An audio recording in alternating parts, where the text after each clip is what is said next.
Hello प्यारे विद्यार्थियों, class 12th CBSE physics paper का सलूशन करेंगे हम। और इस सलूशन के दौरान बहुत सारे बढ़िया सवाल मिलेंगे सैम्पल पेपर में। और अगर आप प्री बोर्ड या बोर्ड देने जा रहे हैं तो ये sample paper plus practice paper और पिछले साल के कुछ पेपर जिनका एक आपको डिस्क्रिप्शन बॉक्स में फोल्डर में मिल जाएगा पूरा सैम्पल पेपर का, वो जरूर करके जाना है आपको और इससे बहुत फ़ायदा मिलेगा। और शुरुआत करते हैं, उससे पहले आप एक कॉपी पेन लेके बैठेंगे और हम मेरे साथ सॉल्व करते जाएंगे, ठीक है। तो देखिए,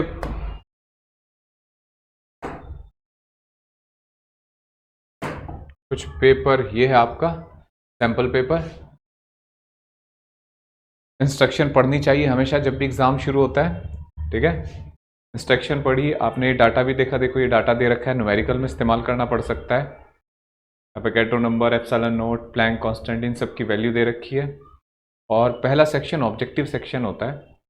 तो which of the following is not the property of an equipotential surface? They do not cross each other. The work done is carrying a charge from one point to another.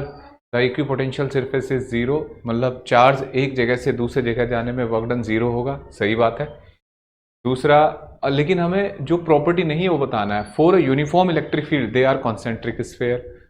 Uniform electric field होता है, equi distance line बनाते हैं, तो उसके लिए equipotential surface देखना कैसे बनता है।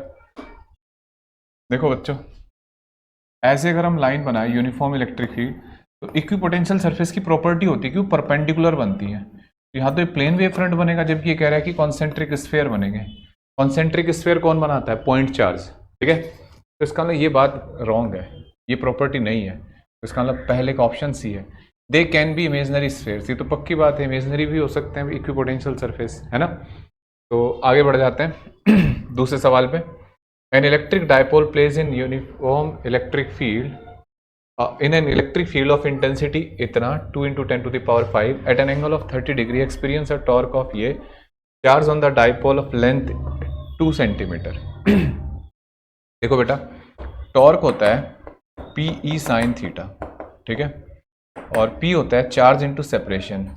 सेपरेशन कितनी है? 2 सेंटीमीटर, यानी कि सेंटीमीटर को मीटर में कन्वर्ट कर लेंगे। इलेक्ट्रिक फील्ड कितना दे रखा है? 2 × 10 की पावर 5। और भैया थीटा कितना है? ऐसे कुछ रखा है ना डाइपोल, इलेक्ट्रिक फील्ड ऐसे, और ये फॉर्मूला होता है बेटा एंगल थीटा पे जब रख देते हैं टॉर्क का फॉर्मूला, तो साइन 30 डिग्री, ठीक है। अब देखो बेटा, साइन 30 से 2 कट जाएगा, है ना। और टॉर्क कितना है? 4 न्यूटन मीटर। तो 4 और ये 2 डिवाइड में जाएगा, और बेटा ये कितना बचेगा? 10 की पावर 3। ये क्यू आ गया। देखो 2 से 2 काट दिया हमने, और 2 10 की पावर 3 ऊपर गया, तो क्यू इक्वल टू कितना बचा? 2 × 10 की पावर -3, तो यानी कि 2 मिली कूलम, ठीक है। डाइपोल का सवाल था। डाइपोल के जब टॉर्क के सवाल होते हैं, डाइपोल में ये दो फॉर्मूले लगते हैं, या तो potential equal to -p cos theta जब यूनिफॉर्म फील्ड में रखा होता है, और टॉर्क का फॉर्मूला होता है पी ई साइन थीटा, ठीक है बच्चों। और नॉन यूनिफॉर्म फील्ड में रखा होता है तो एक फोर्स भी लग जाता है। टॉर्क के साथ साथ फोर्स का फॉर्मूला होता है P delta E by delta x. हालांकि पता होना चाहिए बस, फोर्स भी लगता है जब नॉन यूनिफॉर्म फील्ड में रखा होता है, ठीक है। चलो आगे बढ़ते हैं। अब metallic plate expose to white light emits electron, for which of the following colours of light the stopping potential will be maximum? कौन से कलर के लिए स्टॉपिंग पोटेंशियल मैक्सिमम होगा? देखो, फोटो इलेक्ट्रिक इफेक्ट का सवाल है। जितनी ज़्यादा एनर्जी का फोटोन गिरेगा उतना ज़्यादा काइनेटिक एनर्जी के साथ दौड़ेगा, पता है ना ये बात। तो उतना वो इलेक्ट्रॉन ज़्यादा काइनेटिक एनर्जी से दौड़ रहा है, उसको रोकने के लिए ज़्यादा पोटेंशियल की जरूरत पड़ेगी। तो ज़्यादा एनर्जी का फोटोन कौन सा होता है? जिसकी वेवलेंथ सबसे कम।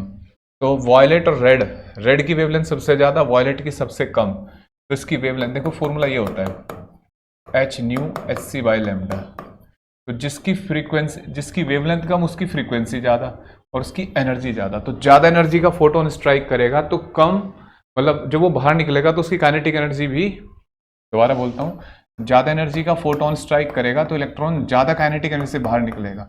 उसको रोकने के लिए स्टॉपिंग पोटेंशियल ज़्यादा होना चाहिए, नहीं? तो इसका मतलब वॉयलेट कलर का स्टॉपिंग पोटेंशियल, वॉयलेट कलर के फोटो इलेक्ट्रॉन का, जो वॉयलेट कलर गिरा वहां से फोटो इलेक्ट्रॉन निकला, उसका स्टॉपिंग पोटेंशियल ज़्यादा होगा, उसे रोकने के लिए ज़्यादा पोटेंशियल की जरूरत है। ठीक है।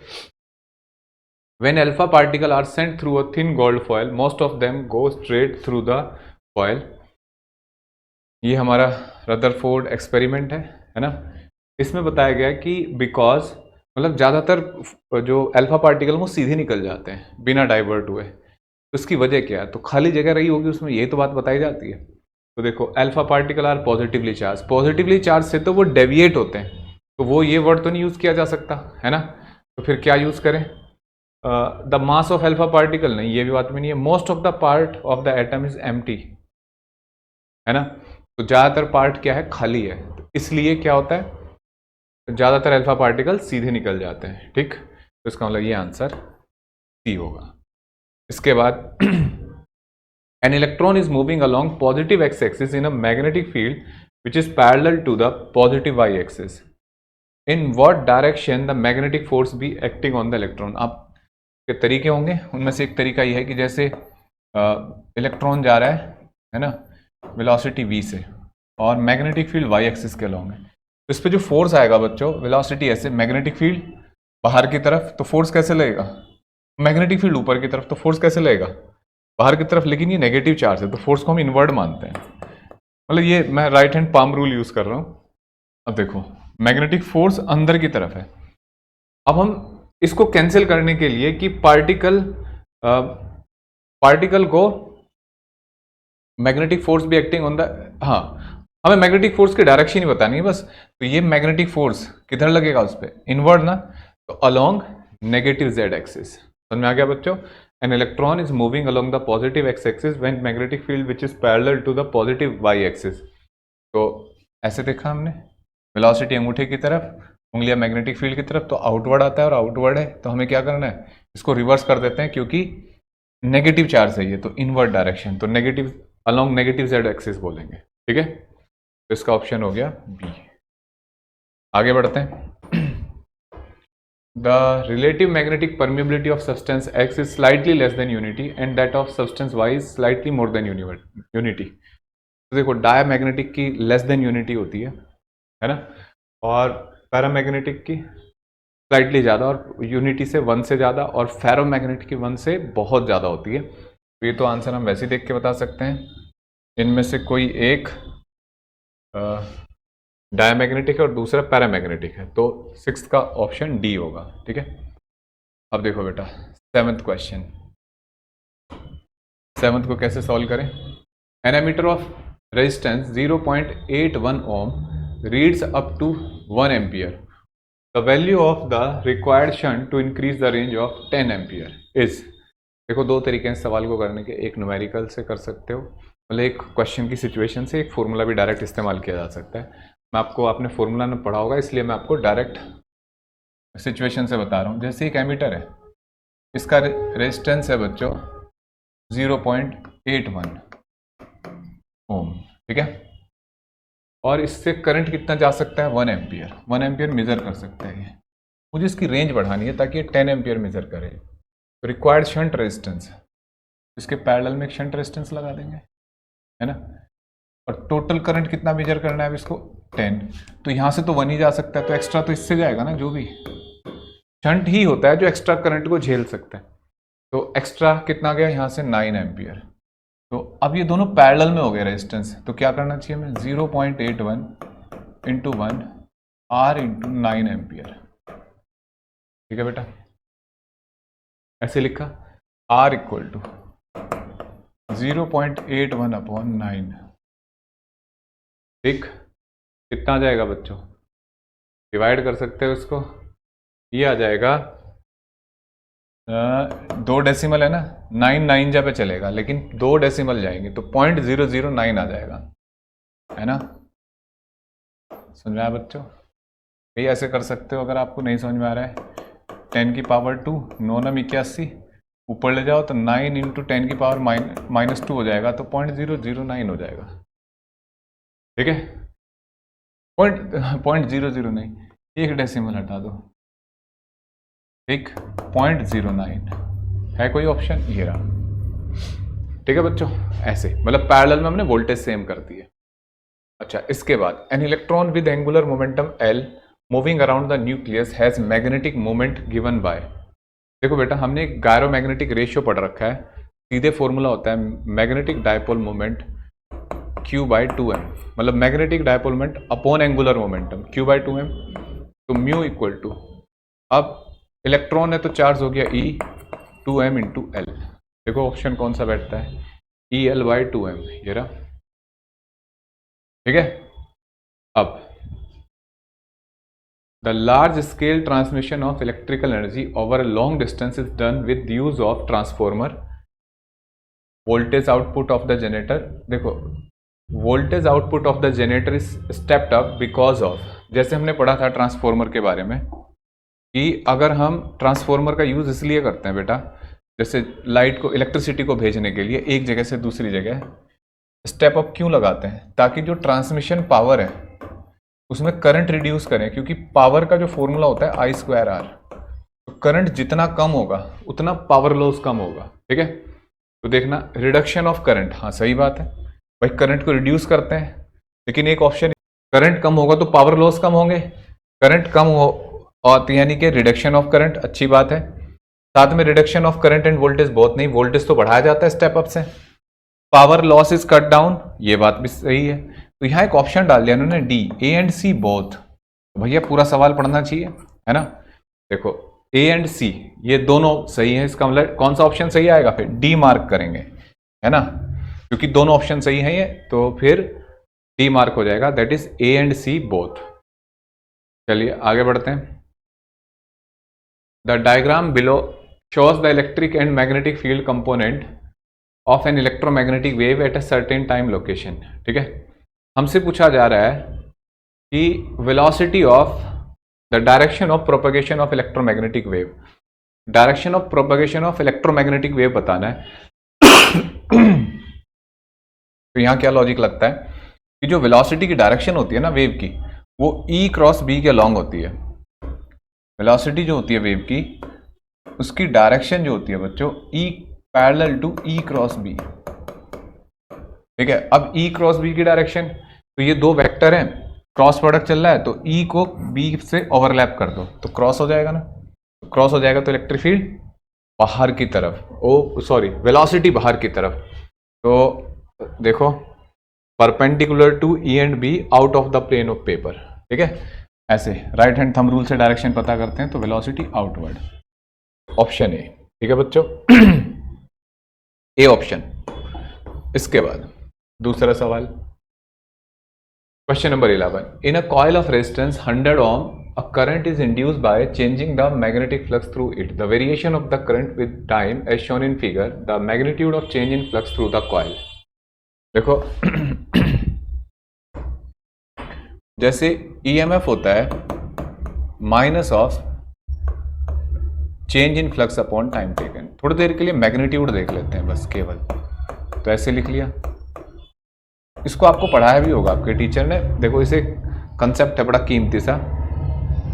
देखिए E क्या लिख सकते हैं हम, E को IR लिख सकते हैं, नहीं बच्चों, चेंज इन फ्लक्स अपॉन, अगर किसी कॉइल में EMF डेवलप हुआ है तो डेवलप हुआ तो करंट भी तो बनेगा, तो E इक्वल टू IR, है ना, इंड्यूस EMF इक्वल टू। अब इसको क्या लिख सकते हैं बेटा, I को चार्ज अपॉन टाइम नहीं लिख सकते हम, है ना। वैसे डायरेक्ट फॉर्मूला भी लिख देता मैं, लेकिन कुछ बच्चों ने नहीं पढ़ा होता। तो देखो ये डेल्टा टी से डेल्टा टी कट गया, तो इंड्यूस चार्ज जो होता है ना सर्किट में, that is change in flux upon resistance होता है। ठीक है, change in flux upon resistance. अब मुझे करंट टाइम ग्राफ दे रखा होगा कभी, तो करंट टाइम ग्राफ के एरिया से चार्ज पता लगता है। सर कैसे, भाई देखो चार्ज क्या होता है, इंटीग्रेशन IDT, और इंटीग्रेशन का मतलब क्या होता है, ग्राफिकल मतलब। इंटीग्रेशन का ग्राफिकल मतलब होता है एरिया, और डिफरेंशिएशन का ग्राफिकल मतलब क्या होता है, स्लोप। तो यहाँ एरिया से पता लगेगा ना ये, तो इसके एरिया से चार्ज पता लग जाएगा। तो ये एक ट्रायंगल है, तो डेल्टा क्यू लिखो, half into base into height, और change in flux upon resistance, हमें चेंज इन फ्लक्स बताना है बच्चों। रेजिस्टेंस कॉइल का कितना है 100 ओम है, ठीक है। देखना जरा, ये 10 से 10 कट गया, चेंज इन फ्लक्स आ गया 5/2 इंटू 100, कितना हो जाएगा बेटा ये 250। अब देखो ये डब्ल्यू भी वेबर है, वेबर यूनिट होती है ना फ्लक्स की, तो लिख दिया हमने, ठीक है। अब देखो, तो मतलब आप चाहे तो इस डायरेक्ट फॉर्मूला याद कर सकते हैं, नहीं तो इससे बनाया जा सकता है इसको। अब देखो, energy of electron in nth orbit of hydrogen atom is En equal to इतना, the negative sign of the energy indicate. बेटा रूल है, जब भी एनर्जी नेगेटिव हो रही है इसका मतलब है कि पार्टिकल स्टेबल है, सिस्टम स्टेबल है। तो स्टेबल सिस्टम की जो एनर्जी होती है बच्चों, वो क्या होती है, उसको हम मानते हैं कि पार्टिकल जो है ना बहुत स्टेबल पोजीशन में है। नेगेटिव एनर्जी हमेशा अनस्टेबिलिटी, ज्यादा एनर्जी अनस्टेबिलिटी को शो करती है, तो नेगेटिव होना तो बाउंडेड सिस्टम। तो देखो जरा कहाँ है, electron is free to move, अरे कभी भी फ्री नहीं होता, इलेक्ट्रॉन एटम के अंदर है, बाहर निकालने के लिए एनर्जी की जरूरत है। Electron is bound to the nucleus, yes.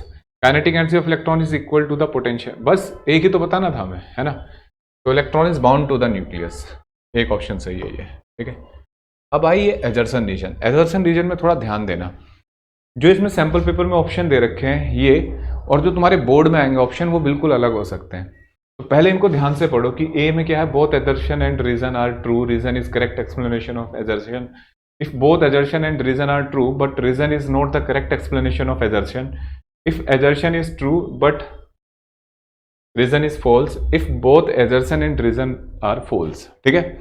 ये थोड़ा ध्यान देना इन पे। अब जैसे पहला क्वेश्चन पढ़ते हैं, for the radiation of frequency greater than the threshold frequency photoelectric effect current is proportional to the intensity of radiation.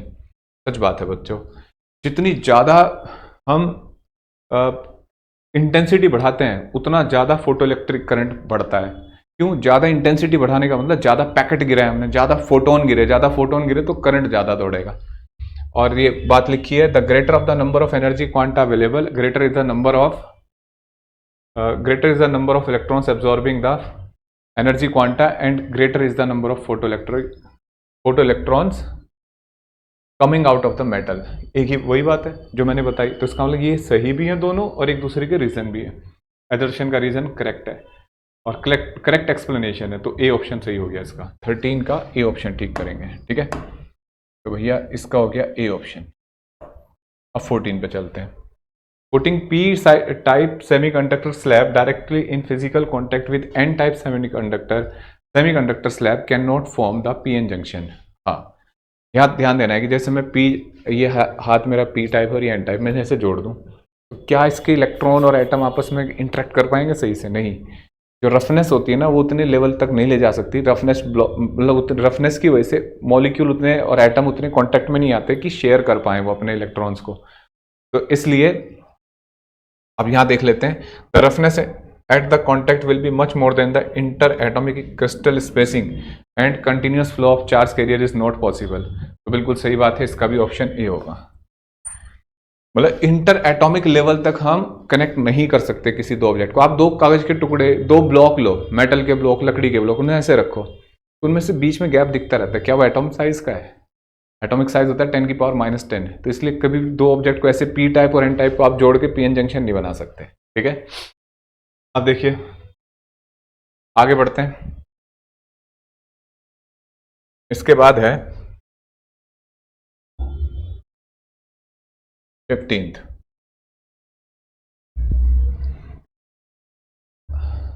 an electron has a higher potential energy when it is at a location associated with a negative value of potential as had and has a lower potential energy when it is at a location associated with positive potential. देखो electrons move from a region higher potential to a region of lower potential. देखो यहाँ थोड़ा ध्यान देना, कभी भी आपको ऐसा लगे, जैसे एक सही तरीका क्वेश्चन करने का एक ये भी होता है कि जब आपको ऐसा क्वेश्चन मिल रहा है ना, जो रीजन होता है ना वो बहुत कॉमन चीज़ होती है जो बहुत जल्दी पकड़ सकते हो आप। तो ऐसे केस में ना आपको रीजन पहले पढ़ लो आप, और रीजन पढ़ने के बाद ऐसे लिखो दैट्स वाई। एक तरीका ये भी होता है। और फिर इसको पढ़ो। तो जैसे यहाँ लिखा है electron move from a region of higher potential to a region of lower potential. ये बहुत रिपीटेड सवाल है बच्चों सीबीएसई का। जैसे कभी भी ऐसे देखना है तो एक पॉजिटिव चार्ज है, एक पॉजिटिव चार्ज के जितने पास होंगे आप उतना ज़्यादा पोटेंशियल होगा, दूर जाते जाओगे तो घटता जाएगा। अब यहाँ मान लो ए और ये बी, तो बी पे पोटेंशियल ज़्यादा नहीं होगा पॉजिटिव चार्ज के। अगर मैं यहाँ एक इलेक्ट्रॉन रख दूँ तो वो इधर की तरफ भागेगा, तो वो लो पोटेंशियल से हाई पोटेंशियल की तरफ भागेगा, लो से हाई की तरफ भागेगा। तो देखना जरा, electron move up from region of higher potential to a potential region of lower potential. गलत बात है, हो नहीं सकता। हाई से लो की तरफ भागता है तो रीजन रॉन्ग है। अब एजर्शन पढ़ लेते हैं। An electron has a higher potential energy when it is at location of associated with negative potential. अच्छा, पोटेंशियल एनर्जी और पोटेंशियल में क्या रिलेशन होता है? तो एक बच्चे ने बताया सर चार्ज इंटू पोटेंशियल होता है। इलेक्ट्रॉन का चार्ज होता है माइनस, और अगर मैं उसको नेगेटिव वैल्यू ऑफ पोटेंशियल के पास रख दूं तो ये भी माइनस हो गया, तो plus equal to plus eV आ गया, तो एनर्जी बढ़ गई ना, प्लस पॉजिटिव आ गई। और यही अगर इलेक्ट्रॉन में रखता ऐसी जगह जहां पे चार्ज तो नेगेटिव होगा, पोटेंशियल पॉजिटिव होता है ना, तो ये नेगेटिव आ जाती ना वैल्यू, इसका मतलब पोटेंशियल एनर्जी डिक्रीज कर जाती है। ठीक है, तो क्या सीखने को मिला? ये बात तो सही कह रहा है ये कि हायर पोटेंशियल एनर्जी तब होती है जब उसे नेगेटिव पोटेंशियल में रखते हैं। इसका मतलब एजर्शन सही है, ए सही है। तो ऐसा कौन सा सही है जिसमें एजर्शन सही हो और रीजन गलत हो? ये ऑप्शन सी। ठीक है, तो क्वेश्चन नंबर 15 का ऑप्शन सी सही होगा। ठीक है, 16th क्वेश्चन की तरफ बढ़ते हैं। Propagation of light through optical fiber is due to a total internal reflection take place at core cladding interface. हाँ, सही बात है ये। Propagation of light through an optical fiber is due to a TIR taking place at core cladding interface. आपको पता है ना, optical fibre में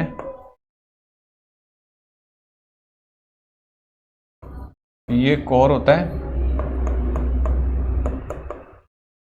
और ये क्लैडिंग।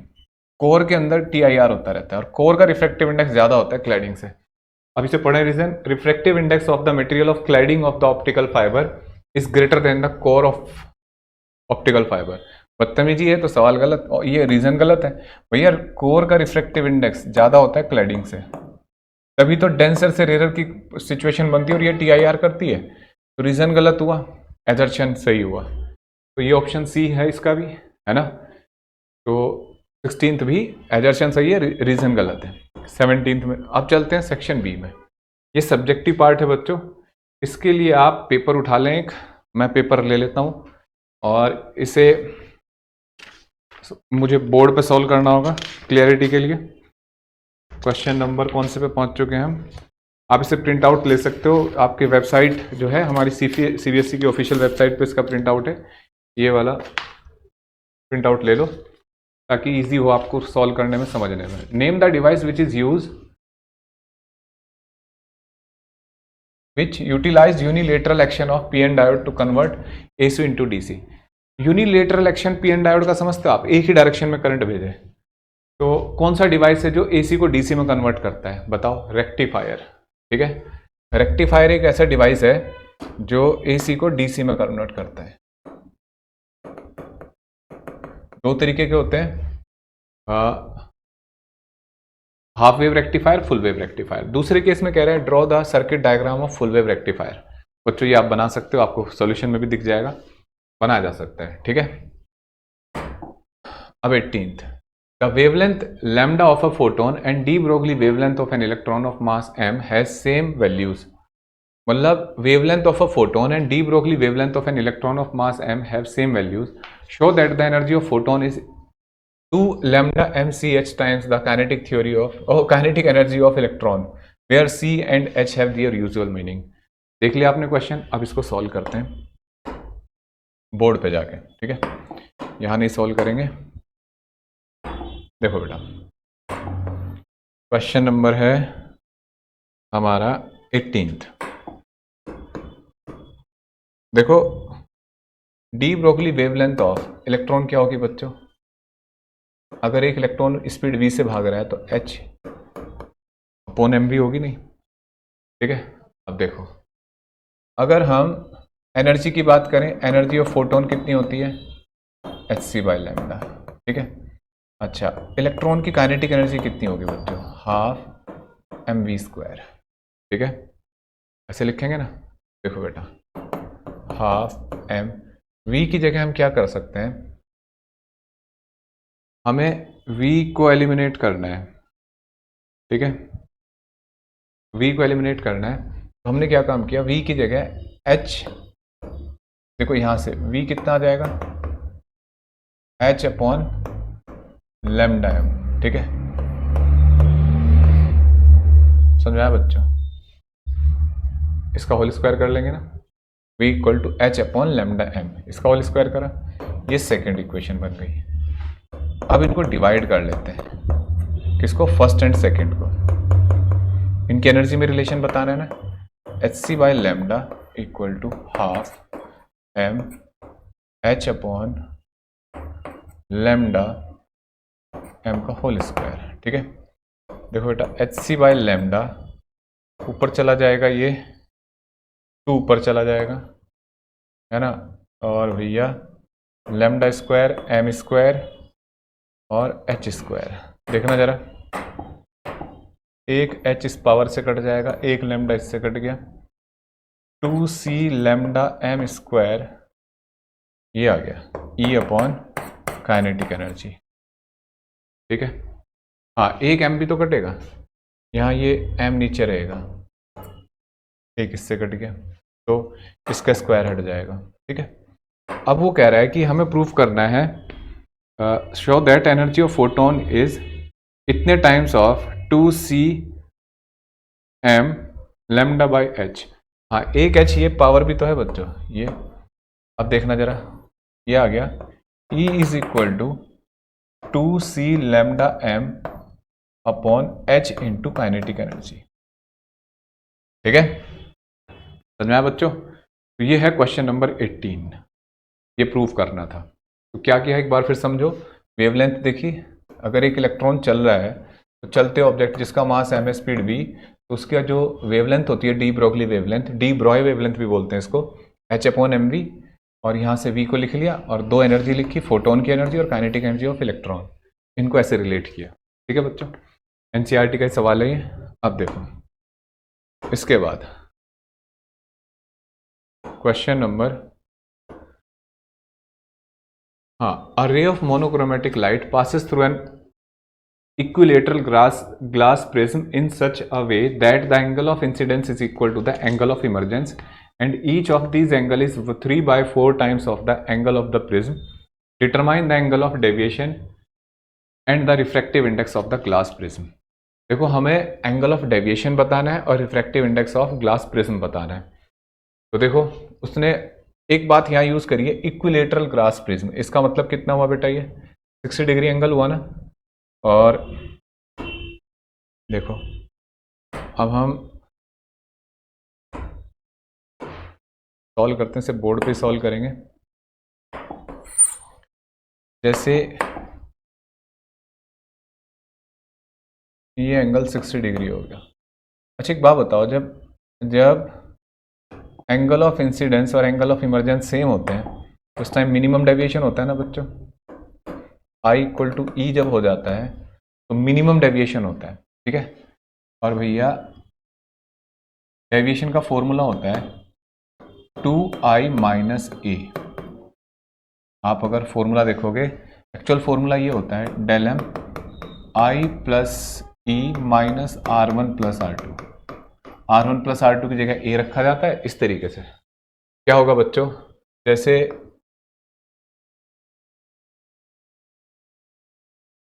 ∆m कितना होता है बेटा, ∆m हमें पता करना है, एंगल ऑफ इंसिडेंस। उसने बोला है angle of incidence is, question number 19, 3/4 times of angle of prism. I = 3/4 times of angle of prism, 60 degree है ये, और 15 45 डिग्री है। एंगल I हो गया 45 डिग्री। तो डिग्री में लिख रहे हैं हम अभी, 2 × 45 - A कितना है बच्चों, 60 डिग्री। तो 90 - 60 डिग्री कितना हुआ, 30 डिग्री। ये आ गया डेविएशन। तो इस क्वेश्चन में ये यूज किया गया है कि मिनिमम डेविएशन की सिचुएशन दे रखी है आपको, एंगल आई और ई बराबर करके, ठीक है।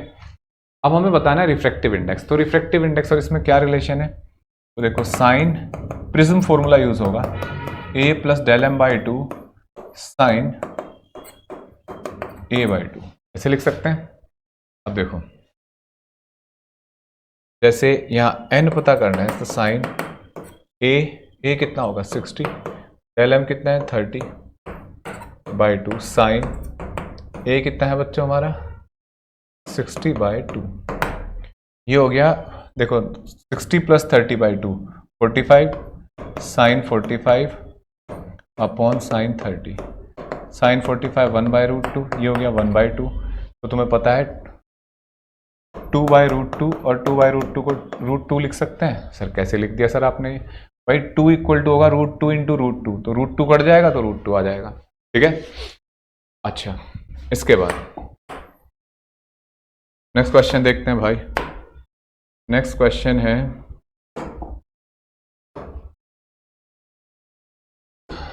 ये भी एक न्यूमेरिकल है। A heating element using nichrome connected to a 230 volt supply draws an initial current of 3.2 ampere which settle a few seconds to steady state value of 2.8 ampere. What is the steady temperature of the heating element if the room temperature is 27 degrees Celsius and temperature coefficient of resistance of nichrome is इतना। देखो बेटा एक बात बताओ, हम पढ़ के आए हैं भाई, अरे क्या कर दिया हमने, हाँ चलो, हम पढ़ के आए हैं कि जब टेम्परेचर बढ़ता है तो रेजिस्टेंस भी बढ़ता है, ठीक है। तो रेजिस्टेंस बढ़ने से अगर आपके पास सोर्स सेम है, वोल्टेज सप्लाई सेम और रेजिस्टेंस बढ़ रहा है तो करंट भी कम होगा ना, तो यहाँ करंट की वैल्यू वेरी करेगी। तो हमने पढ़ रखा है रेजिस्टेंस का formula R equal to R naught 1 plus alpha delta T, यानी कि T2 माइनस T1। अब ये टेम्परेचर डिग्री सेल्सियस में लेंगे क्योंकि अल्फा है, ठीक है। अब देखो हमने पढ़ रखा है एक और बात, V equal to I R, तो हमें रेजिस्टेंस नहीं पता, करंट पता है, तो वोल्टेज अपॉन फाइनल करंट और वोल्टेज अपॉन इनिशियल करंट। ये स्टेडी करंट क्या है भाई, जब टेम्परेचर बढ़ जाएगा तो एक पर्टिकुलर करंट बनेगा ना, तो फाइनल करंट वो हुआ स्टेडी करंट, फाइनल मतलब स्टेडी, ये समझ लिया करो। और आई नोट हुआ initial current 1 plus alpha T2 minus T1, ठीक है।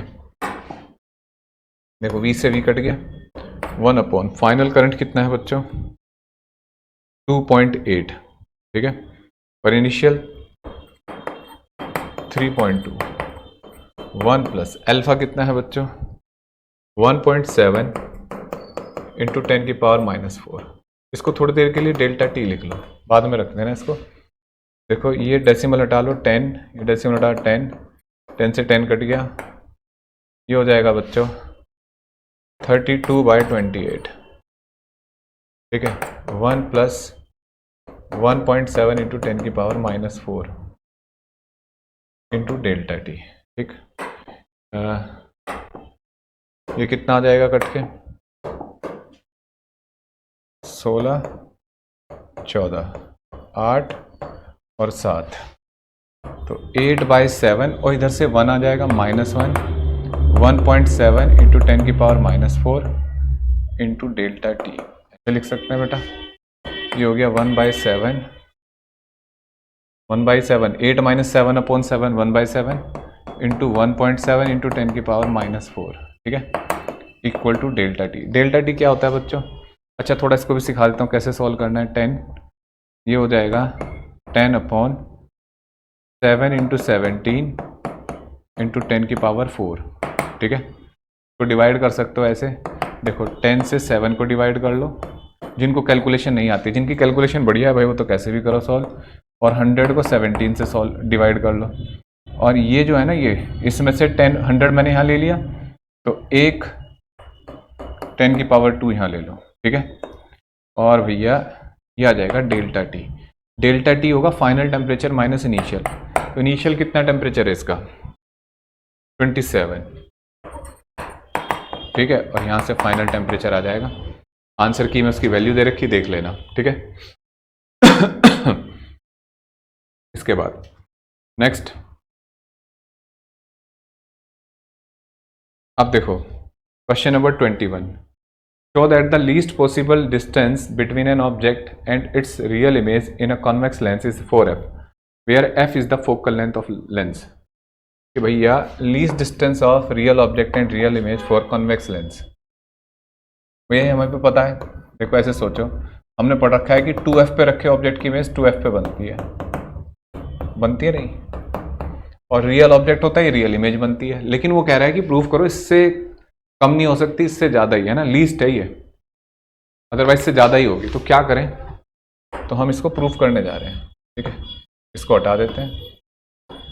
अब हमने सोचा कि मान लो एक डिस्टेंस u है ऐसे, ठीक, तो ये डिस्टेंस कितनी हो जाएगी, और ये ऑब्जेक्ट और इमेज के बीच में जो डिस्टेंस है ना वो पूरी d मान ली. तो ये u है तो ये कितनी हो जाएगी बच्चों, d माइनस यू. ठीक है, तो ये d डिस्टेंस है ऑब्जेक्ट और इमेज रियल है. रियल इमेज इन्वर्टेड होती है, तो रियल इमेज है ये. ठीक है, अब देखो, अब हम क्या करने जा रहे हैं बच्चों, फॉर्मूला लिखने जा रहे हैं 1/v minus 1/u equal to 1/f. ठीक है, 1/v d minus u minus 1/u. अब देखो u ना, यहाँ ऑब्जेक्ट इधर है तो माइनस रखेंगे इसमें, क्योंकि इसी लेंस के लिए यूज कर रहे हैं. तो 1/s ये हो गया d minus u plus 1/u equal to 1/f. LCM लो बच्चों, u d minus u into d minus u equal to 1/f. ठीक है, देखना बच्चों, u से u कट गया ये वाला है ना, तो d इंटू एफ, ये क्रॉस मल्टीप्लाई कर दो इधर, u into d minus u square, तो u square minus u d plus f d equal to 0. Sir कर क्या रहे हो सर इतना कैलकुलेशन, हमें प्रूव करना है. तो ये तरीका है बेटा, एक और भी तरीका है इसका, लेकिन ये ज़्यादा सही है, उसमें कंफ्यूजन हो जाता है. इनइक्वलिटी से सॉल्व कर सकते हैं इसको हम. अब देखो, अगर ये रियल ऑब्जेक्ट है, रियल इमेज है, तो ये वैल्यू रियल वैल्यूज होंगी ना, आप स्केल पे देख सकते हो, आपने लैब में एक्सपेरिमेंट कराओ तो ये स्केल पे देखी जा सकती है. तो रियल वैल्यूज है ये, तो रियल वैल्यूज हैं, तो ये क्वाड्रेटिक इक्वेशन है, तो इसके रूट रियल होने चाहिए. तो अगर रियल वैल्यू होंगी u की, तो इसका जो d होता है इक्वेशन का b square minus 4ac, that should be greater than और इक्वल टू 0, है ना. तो देखना जरा, इसका डिस्क्रिमिनेंट जिसको बोलते हैं कितना हो जाएगा इस इक्वेशन का, माइनस डी का whole square minus 4ac 4 into 1 into D. ठीक है, ग्रेटर देन और इक्वल टू 0. देखना बच्चों, डी स्क्वायर माइनस 4d, अच्छा ए एफ भी है ना इसमें, F into D greater than और इक्वल टू 0. डी 0 में चला जाएगा, डी ग्रेटर देन और इक्वल टू 4f. ठीक है, तो मिनिमम वैल्यू कितनी हुई डी की, 4f के बराबर हुई. यही सवाल था ना. अब देखो, नोट कर सकते हो, बहुत बढ़िया सवाल है बच्चों. ये सवाल करके जाओगे पेपर में, ऐसे से क्वेश्चन, ये एनसीईआरटी का सवाल नहीं है, मतलब उसमें नहीं दे रखा बुक में, अलग से सवाल, तो बढ़िया है. ठीक है, अच्छा इसी के ऑप्शन में ना एक और में एक क्वेश्चन दे रखा है, मैं लिख दिखाता हूँ पहले आपको.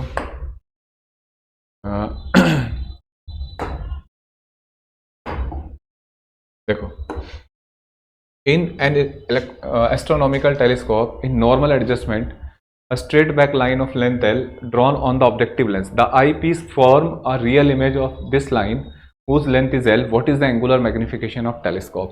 आपको ऐसा लग रहा होगा कि एंगुलर मैग्निफिकेशन है और ऐसा वैसा, ये सवाल प्रॉपर जो डेरिवेशन पढ़े हैं उसका है, ऐसा नहीं है. ये थोड़ा क्रिएटिव सा क्वेश्चन है, बड़ा अच्छा सवाल है, करते हैं इसको. देखो,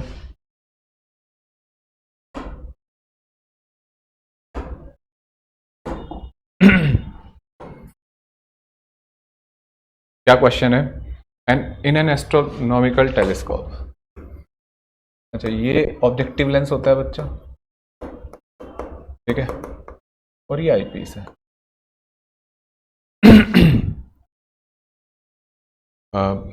straight back black line of length L is drawn on the objective lens. कोई इस पे एक लाइन खींचती है, अब ब्लैक तो बोर्ड है तो मैं इस पे येलो लाइन खींच देता हूँ. इसकी फोकल लेंथ F0 है और इसकी फोकल लेंथ Fe होती है, पता है आपको। अच्छा, उसने बोला है नॉर्मल एडजस्टमेंट है, ठीक है।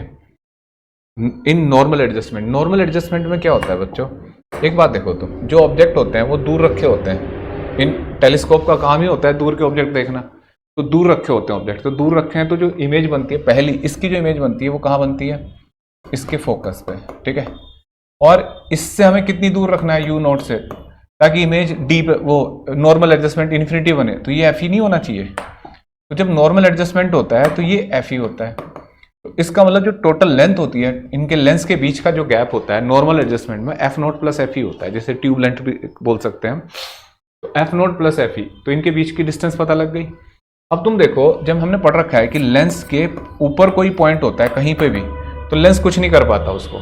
ये लाइन ऐसे मान लेते हैं कि इसके सेंटर वहां से जा रही है, इसके ज्योमेट्रिकल सेंटर पोल से या ऑप्टिकल सेंटर से, तो ये कुछ नहीं करेगा। तो इस लेंस का कोई काम नहीं है।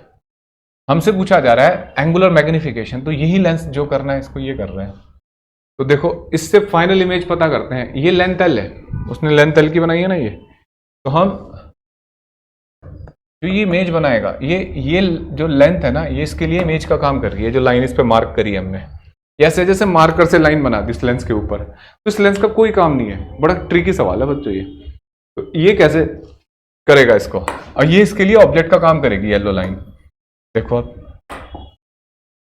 हमने लेंस मेकर फॉर्मूला लगाएंगे किसके लिए, आई पीस के लिए, ठीक है। हमें इमेज नहीं पता कहाँ बनेगी, माइनस यूई कितना, ये ऑब्जेक्ट कितनी दूर हो गया इससे, minus of F0 plus Fe equal to Fe, ऐसे लिख देंगे। सॉल्व करते हैं इसको, 1/VE, ये माइनस माइनस प्लस हो गया, 1/F0E, ठीक है। और भैया इधर जाएगा जब ये माइनस माइनस प्लस हो, इधर जाके नेगेटिव हो जाएगा नहीं, ठीक। तो Fe, LCM लो, Fe, F0 प्लस Fe, और भैया F0 plus Fe minus Fe, ठीक है। देखना जरा, ये कैंसिल हो जाएगा ना, F0 Fe, F0 plus Fe, ठीक है, ऐसे लिखेंगे, है ना। F0 Fe और F0 प्लस Fe, इस तरीके से लिखा जा सकता है। देखो अब हमें ये 1/VE आया, तो VE कितना हो जाएगा बेटा, Fe F0, है ना, तो गलत बोल दिया, हाँ, F0 plus Fe upon F0। हमें मैग्निफिकेशन पता करना है। तो मैग्निफिकेशन जो होता है ना इस केस में, जब नॉर्मल एडजस्टमेंट होता है F0 अपॉन Fe होता है, तो उसकी वैल्यू कैसे ढूंढ के लाए। तो देखो बेटा, हमने पढ़ रखा है, यहाँ देखते हैं मैग्निफिकेशन इस लेंस का कितना होगा, height of V0 by VE by UE, height of image क्या होगा बच्चों, small l upon capital L। VE कितना है, देखो VE हो जाएगा, VE हो गया Fe F0 plus Fe upon F0, और UE कितना है देखना जरा, ये नहीं है, माइनस ऑफ, ऐसे लिख दिया, F0 प्लस Fe, ठीक है, और L अपॉन L, ऐसे देखना बच्चों, ये कट गया ना इससे। F0 upon Fe magnitude wise कितना आ गया, L by small l upon capital L। यहाँ पे हमें पता है F0 अपॉन Fe होता है ना magnification, small l upon capital L, ठीक है। ये आंसर आ गया मैग्नीफिकेशन। क्लियर है बच्चों। तो इस तरीके से ये सवाल हमने करा। अब देखो नेक्स्ट, बढ़िया सवाल है, नोट करिए इस सवाल को।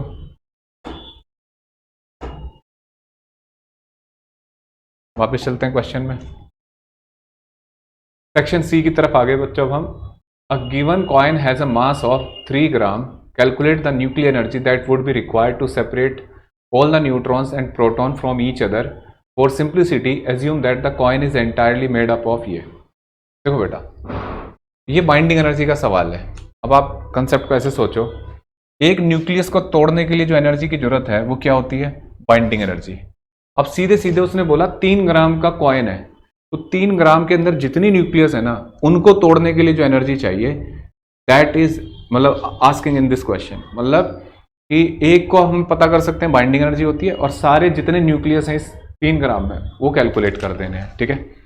इसीलिए आपको याद करो, उसमें एवोगैड्रो नंबर वगैरह दे रखा था। तो देखो, तो जैसे कॉपर है 2963, इसमें यही कर देते हैं, इसको जगह है काफ़ी। तो बाइंडिंग एनर्जी का फॉर्मूला क्या होता है?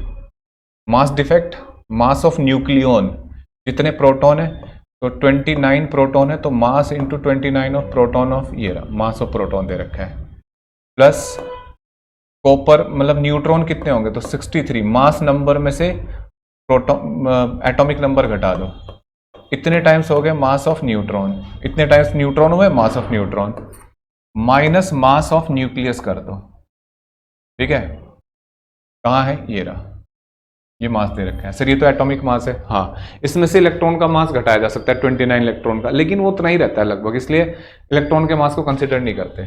ये मास आ गया इंटू 931.5 मिलियन इलेक्ट्रॉन वोल्ट, इतनी एनर्जी, ठीक है।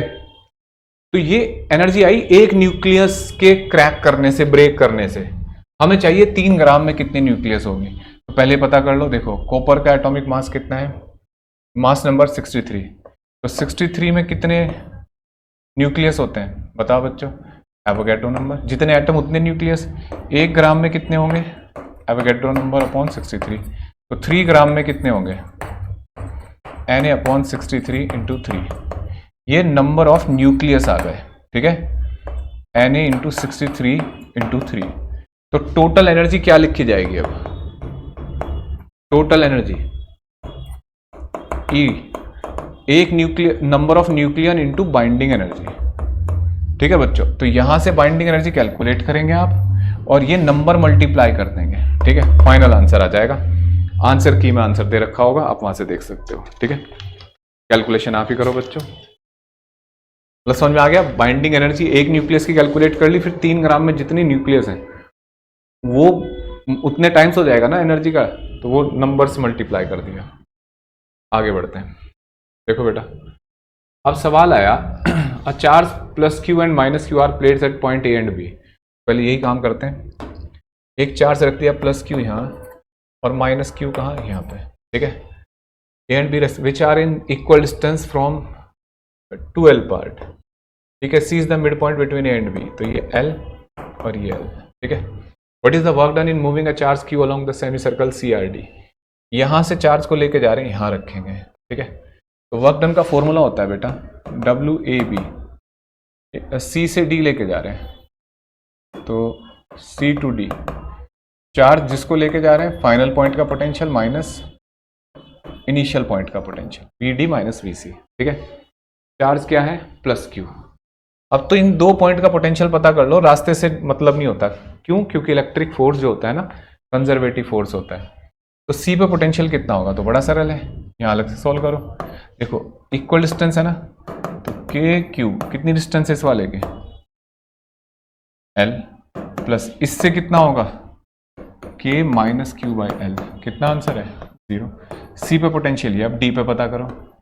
D पे पोटेंशियल इन दोनों का, A का और B का, ऐसे ही जोड़ेंगे, तो A का कितना होगा? इसकी वजह से टोटल डिस्टेंस कितनी है? 3L, KQ into 3L upon 3L, plus B की वजह से कितनी होगी बेटा?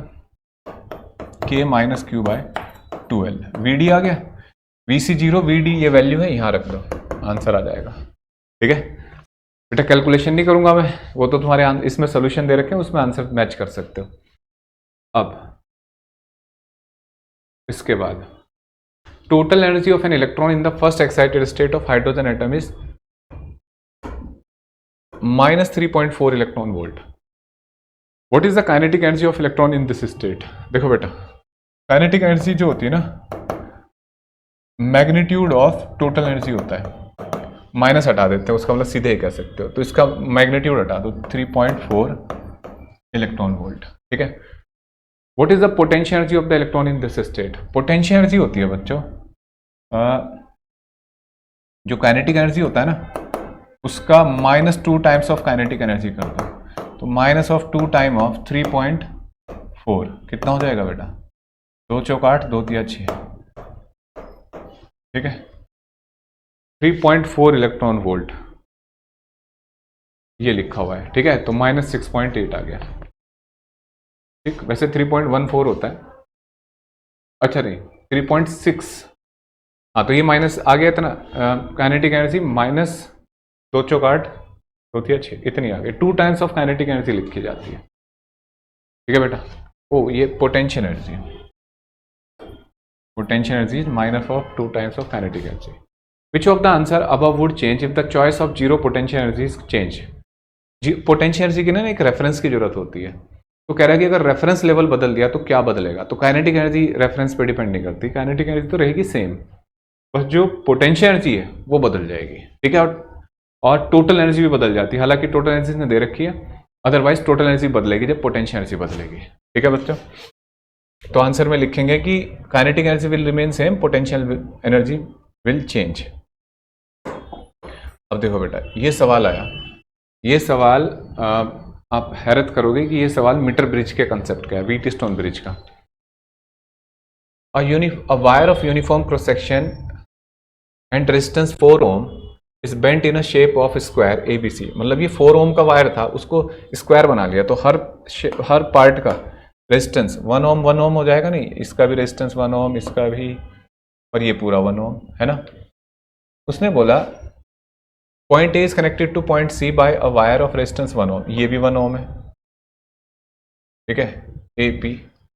What when a potential difference applied between point A and C, A and C, ये C है बच्चों, हाँ ये पॉइंट C है, तो A और C के बीच में हम जब बैटरी लगाते हैं ऐसे, तो बोल रहा है कि B एंड P, ये जो पॉइंट है B और P, ये सेम पोटेंशियल पे आ जाते हैं, तो इसका what is the resistance of part DP, इस पार्ट का रेजिस्टेंस पूछ रहा है, ठीक है। तो देखो बेटा मैं इस पे ना, आप इसे हम बोर्ड पे करेंगे,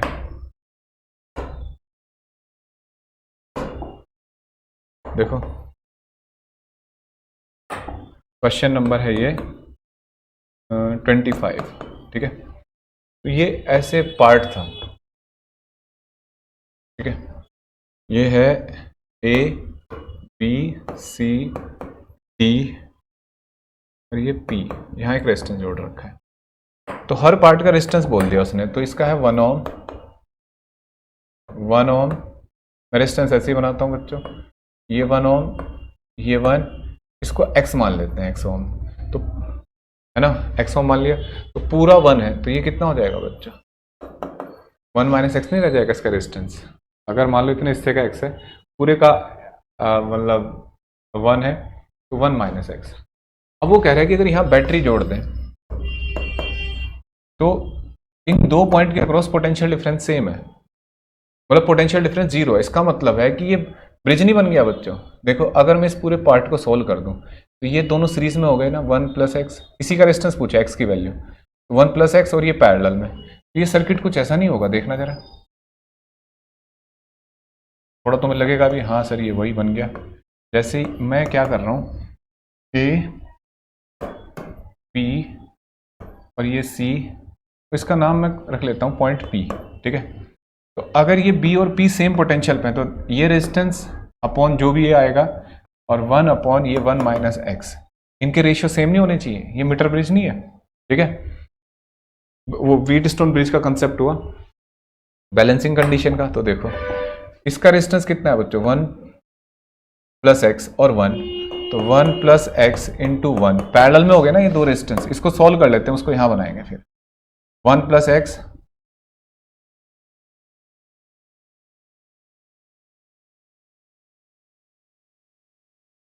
देखो जैसे उसको यहां बनाएंगे 1 + x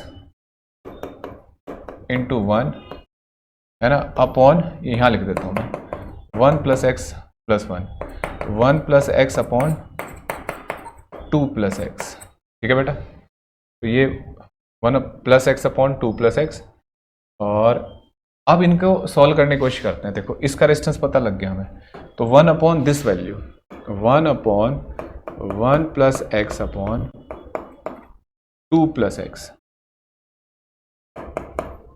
equal to 1 upon 1 minus X, मतलब this upon this equal to this upon this. ठीक, balancing condition 1 upon 1 minus X. ठीक है बच्चों, एलसीएम लेते हैं। कुछ गलती तो नहीं कर रखी हमने, देखना जरा। 2 plus X upon 1 plus X 1 minus X, LCM लो।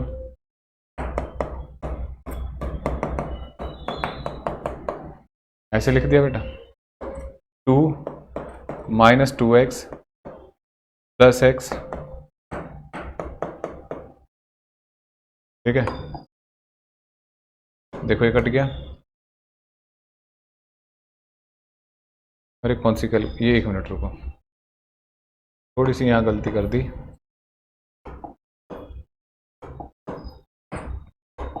देखो 2 minus 2x plus x minus x square.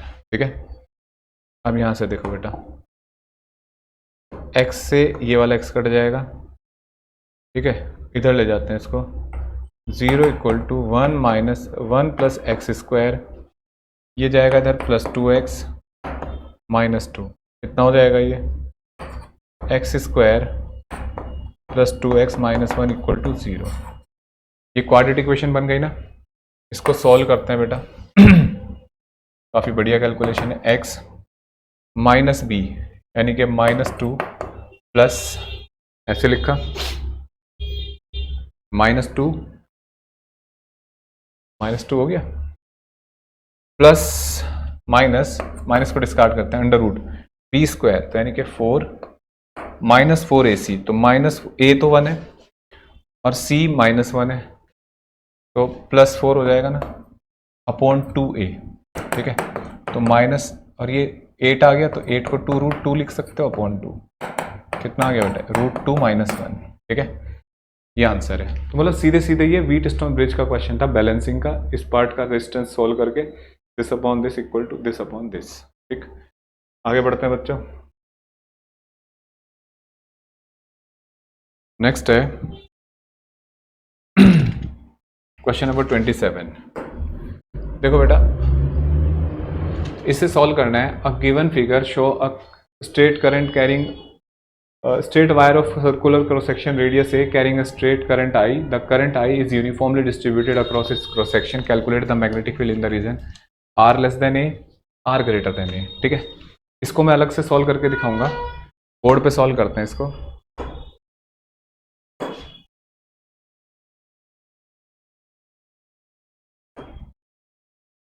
ये एम्पियर सर्किटल लॉ का एग्जाम्पल है, एनसीईआरटी में सोल्व एग्जाम्पल है ये, और भैया आपको थ्योरी में पढ़ा होगा आपके टीचर ने, नहीं पढ़ाया तो देख लो। जैसे ये एक वायर है, ठीक है,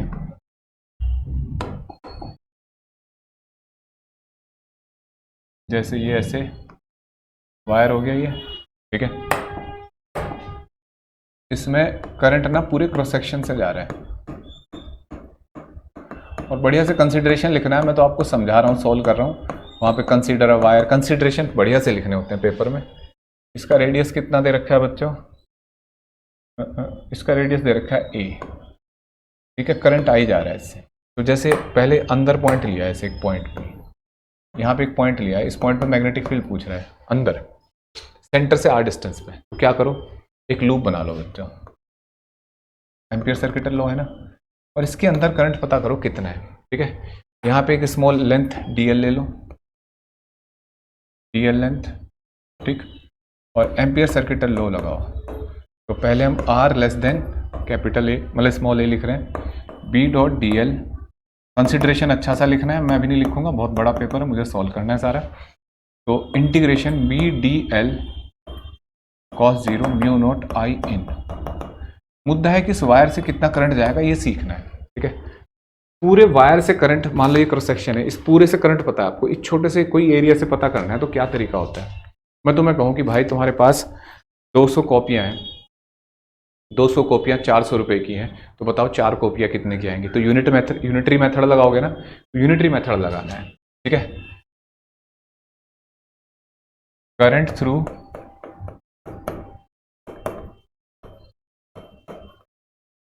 पाई आर स्क्वायर कितना होगा बेटा, आई, है ना। पाई आर स्क्वायर से करंट कितना जा रहा है, पाई आर स्क्वायर, तो ये एरिया, सॉरी पाई ए, इस पूरे क्रॉस सेक्शन से करंट आई जा रहा है, तो करंट थ्रू 1 मीटर स्क्वायर से कितना होगा, आई अपॉन ए है बच्चे, ये ए स्क्वायर है ना, करंट पर यूनिट एरिया। तो करंट थ्रू, इसको ऐसे लिखो, पाई ए स्क्वायर क्या लिखोगे बेटा, pi are square,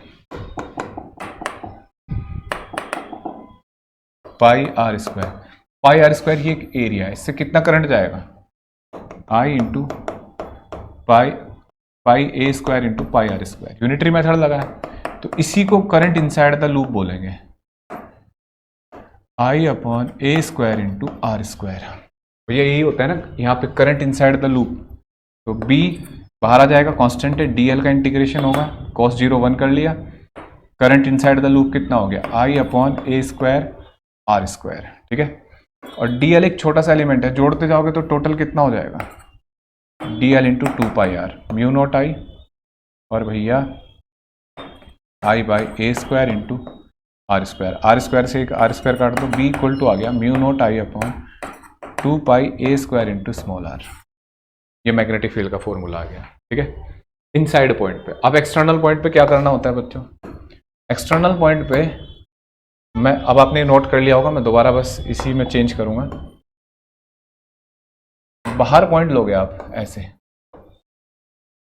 are distance पे कोई पॉइंट क्यू मान लिया, तो लूप ऐसे बनाओगे ना, तो पूरा वायर इस लूप में आ गया ना, फॉर एग्जांपल ये वायर है, तुम इसमें पूरा लूप के अंदर ये पूरा वायर आ गया ना, लूप बाहर है, अब तो एम्पीरियन लूप ऐसे बना, एम्पीरियन लूप बोलते हैं, इसमें डीएल लेंथ ले लो, तो इसके अंदर जो करंट आएगा वो क्या होगा, आई, तो फॉर्मूला बनेगा बी डी एल cos 0 और म्यू नॉट आई, डीएल का इंटीग्रेशन फिर वही, डीएल छोटा सा एलिमेंट है, ऐसे जोड़ते जाओ जोड़ते जाओ जोड़ते जाओ, तो टोटल लेंथ कितनी हो जाएगी बच्चों, 2 पाई आर, है ना, लूप का सरकमफ्रेंस क्या आ गया बच्चों, magnetic field mu naught I upon 2 pi R, ठीक है, ऐसे लिख सकते हैं ना। तो देखो नेक्स्ट पॉइंट है बच्चों, आगे बढ़ते हैं, इसको सही से सजा सजा के लिखना है, ठीक है, और हो सके तो ग्राफ भी बना सकते हो, इसका ग्राफ ऐसे बना देना कि स्मॉल आर का जो के साथ डिस्टेंस के साथ मैग्नेटिक फील्ड ऐसे वेरी करता है, ठीक है। अब देखो, अब आया identify the part of electromagnetic spectrum which produce heating effect. Heating effect कौन प्रोड्यूस करती है, इंफ्रारेड, है ना, और बच्चों इंफ्रारेड को हीट वेव्स भी बोलते हैं, और it is absorb by the ozone layer in the atmosphere. वो कौन होती हैं, जिनसे ओजोन लेयर जिससे हमारा बचाव करती हैं, क्या है, अल्ट्रा वायलेट, ठीक है। Is use for studying the crystal structure, याद करो ब्रैग्स लॉ एक केमिस्ट्री में फिनोमिना है, क्रिस्टल पे डाल के रिफ्लेक्शन, मतलब उसको रेडिएशन को वापस देखते हैं, तो एक्स रेज होती हैं वो, ठीक है। अच्छा, इसके बाद आ गए question number 28, define mutual induction and write its SI unit. बच्चों म्यूचुअल इंडक्शन क्या है, it is the property of a coil by which it oppose the variation of current in neighbouring coil, variation of it oppose the variation of current in neighbouring coil, है ना, और SI unit होती है इसकी henry. चलो, two circular loops, one of small radius R and other of large radius R, such r is very very greater than r, are placed coaxially with centers coinciding, obtain the mutual inductance of the arrangement। चलो solve करते हैं बेटा। देखो जैसे हमारे पास दो coil है, इसका रेडियस r है और एक छोटी कॉइल है स्मॉल r, ये r बहुत छोटा है, बहुत छोटा, ये बन नहीं रहा है इसमें, लेकिन मानना है हमें, ठीक है। इनमें म्यूचुअल इंडक्टेंस बताना है, तो म्यूचुअल इंडक्टेंस का क्या तरीका होता है बच्चों, सोचो हमें क्या करना है, जब भी ऐसा सवाल आए बाहर वाली कॉइल में करंट भेज दो, ठीक है, और इसका मैग्नेटिक फील्ड देखो सेंटर पे कितना होगा, तो B equal to mu naught I upon 2r, formula होता है ना मैग्नेटिक फील्ड एट सेंटर, और मैग्नेटिक फील्ड एट सेंटर होता है ये। लेकिन मैं कह रहा हूँ ये कॉइल ना जो छोटे वाली है ये बहुत छोटी है, लगभग इतनी सी है जैसे यहाँ इसका सेंटर। तो इस पूरे में मैग्नेटिक फील्ड ऐसे मान ले कांस्टेंट होगा जब ये बहुत छोटी है। तो ले चित्र ऐसा होना चाहिए एक्चुअल में, ये बड़ी सी रिंग और यहाँ एक छोटी सी रिंग ऐसे, तो दिखाई नहीं देगी इसलिए बनाई। लेकिन अब ये दिखाने का मकसद ये है कि इसके अंदर हर पॉइंट पे मैग्नेटिक फील्ड सेम है। तो मैग्नेटिक फील्ड सेम है अगर, तो इसका मतलब हम उसमें फ्लक्स लिखना हो हमें छोटी कॉइल से, तो फ्लक्स थ्रू, इसका नाम C1 रख लेते हैं, इसका C2 है ना। फ्लक्स थ्रू C1 कितना हो जाएगा बेटा, magnetic field into area of small coil ऐसे। तो ये फ्लक्स आ गया total mu naught I upon 2R into pi R square, ये फ्लक्स। और हमने पढ़ रखा है कि जो फ्लक्स होता है that is law of mutual inductance phi equal to MI। Compare कर दो by first and second, M कितना आ जाएगा mu naught pi R square upon 2R। थोड़ा यहाँ ध्यान देना है, ऐसे सवालों में ना हमेशा बड़ी कॉइल में ही करंट पास करो, क्योंकि अगर मैं इसमें करंट भेज देता और फिर इससे बड़ी कॉइल में फ्लक्स पता करता ना, तो ये क्या होता, हर पॉइंट पे मैग्नेटिक फील्ड लिखना समझना उसको मुश्किल हो जाता। तो हमेशा बाहर वाली कॉइल में करंट भेजो ताकि उसमें हमें पता है कि अंदर एक पॉइंट की तरह बिहेव कर रही है कॉइल, तो हर पॉइंट पे मैग्नेटिक फील्ड यूनिफॉर्म है। ठीक है, आगे बढ़ते हैं नेक्स्ट।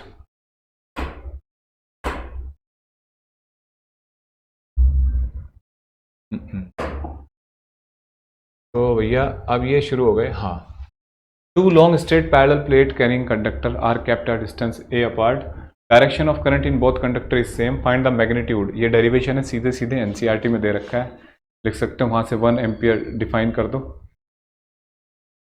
अब देखो भैया ये एक बड़ा सा पैरा आ गया, section D, read the following. अब आप ये से पढ़ें, मैं सीधे सवालों पे चलता हूँ। ठीक है, इसको पढ़ना चाहिए आपको, और भैया मैं सवाल सॉल्व करके देता हूँ, क्योंकि इसके जो सवाल हैं वो पहले से आपने NCERT पढ़ रखी है तो भी बन जाएगा, इस पैरे की जरूरत नहीं है। देखो पहला सवाल क्या है कि ये डायोड है जिसके एक्सटर्नल रेजिस्टेंस हमने 100 ओम लगा दिया और EMF of 3.5 volt, barrier potential develop across the diode is 0.5। Barrier potential समझते हो बच्चों, जब ये कनेक्ट होगी ना तो इसका सर्किट ऐसे बनाया जाएगा। अगर ये फ्री वो है, क्या कहते हैं इसको, फॉरवर्ड बायस है, तो ये बैटरी ऐसे बिहेव करेगी,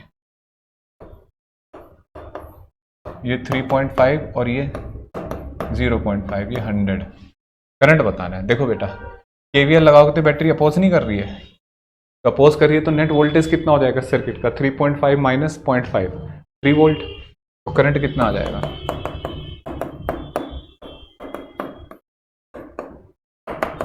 3/100।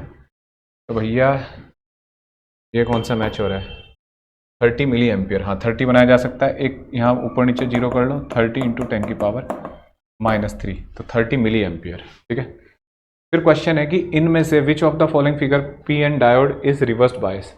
PN डायोड रिवर्स बायस का मतलब होता है कि N टाइप पे ज़्यादा वोल्टेज लगाना, ठीक है, और फॉरवर्ड बायस का मतलब होता है P टाइप पे हाई वोल्टेज लगाना। तो देखना जरा, अच्छा जैसे कंफ्यूज हो जाए हम कि हमें समझ में नहीं आ रहा, तो इसमें क्या कर लेना चाहिए, किसी एक को 0 कर लो, तो जैसे दोनों तरफ 5 5 जोड़ दो, तो ये कितना हो जाएगा 0, और इधर कितना बचा -7, 0 बड़ा होता है -7, 0। तो इसके देखो ये P टाइप है, ये N टाइप, P टाइप पे हाई वोल्टेज है, तो इसका मतलब ये फॉरवर्ड बायस है। ठीक है, ये P टाइप पे 0 है और इधर -10, ओ ये तो रिवर्स बायस है, बस यहीं तक काम चला लिया। ठीक है, आगे देखना, देख सकते हो ये नहीं नहीं नहीं, ये फॉरवर्ड बायस है बेटा, ये -10 है, गलती हो गई थी बेटा, ये 0 है ना, और इधर -10, तो 0 बड़ा है ना, तो फॉरवर्ड बायस है। यहाँ देखो P टाइप, ये N टाइप, N पे क्या है +5 और P पे क्या है 0, तो 0 छोटा वोल्टेज होता है ना, ये रिवर्स बायस है। ठीक है, और ये भी फॉरवर्ड बायस है, देखो P पे 10 वोल्ट है, इधर 5 है, तो हाई वोल्टेज है P पे, समझ में। ये एरो वाला साइड होती है P और सीधी लाइन वाली N। ठीक, अब देखो, based on the VI characteristic of the diode, we can classify diode as bilateral device। bilateral नहीं होता, यूनिलेटरल होता है, एक ही डायरेक्शन में करंट चलता है। ओमिक डिवाइस ना, नॉन ओमिक होता है ये, और एक्टिव एलिमेंट होता है, इसका रेजिस्टेंस बदलता रहता है। ठीक है, तो चलो इसके बाद, two identical PN junction can be connected in a series by 3 different methods. मैं इसको दोबारा बता दूं, नॉन ओमिक डिवाइस होता है क्योंकि इसका वोल्टेज और करंट के बीच में लीनियर रिलेशन नहीं होता बच्चों। करंट और वोल्टेज के बीच में क्या नहीं होता? लीनियर रिलेशन नहीं होता। ठीक है, अब देखो ध्यान रखना है। आप देखो इसका वी आई ग्राफ ऐसा कुछ होता है।